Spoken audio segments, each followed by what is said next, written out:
I run a website called TEDBot, which grabs public procurement contracts from the Tenders Electronic Daily, which is an EU database of all public procurement that goes on in the EU above a certain threshold.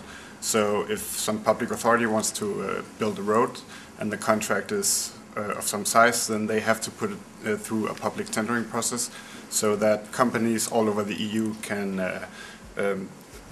bid for this tender. The database is actually available online, so both the tenders are available, but also when the contract is awarded, that is also put into the system with the amount that the public authority ends up paying.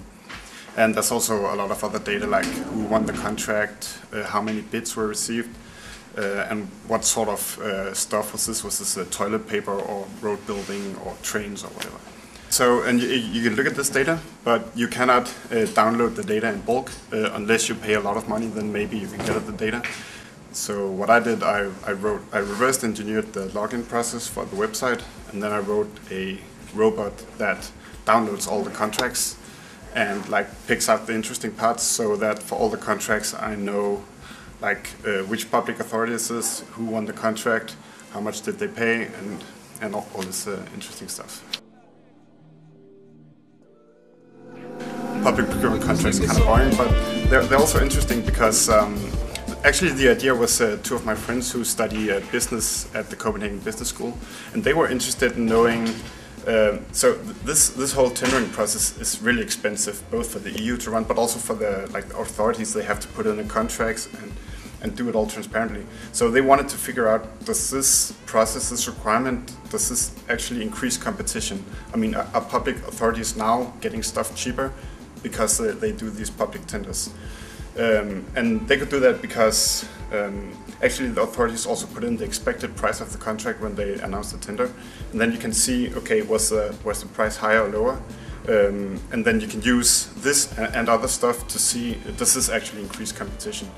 And so they're still churning on the results because there's so much data. It takes a while to figure out what goes on, but yeah, that was the original motivation. I was also just motivated by the technical challenge. So getting all the contracts was really, really hard because it was hidden behind a login thingy that I had to break. So that was really interesting. Is it legal? I don't. If I had asked the EU if I could do this, I'm pretty sure they would have said no. But it's not like, I mean, I could also just have hired 1,000 people to sit and download all the contracts and copy paste them.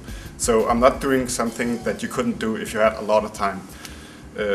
And also, I mean, so we use the data and republish it in various ways, but actually it says on the EU website that it's okay to republish this data as long as the source is acknowledged. Mm-hmm. So just like every time I publish this somewhere, I just put it, yeah, this comes from the EU, thank you, or whatever. So I mean, sometimes it's just easier to ask forgiveness rather than ask for permission beforehand. So I guess that's what I'm doing.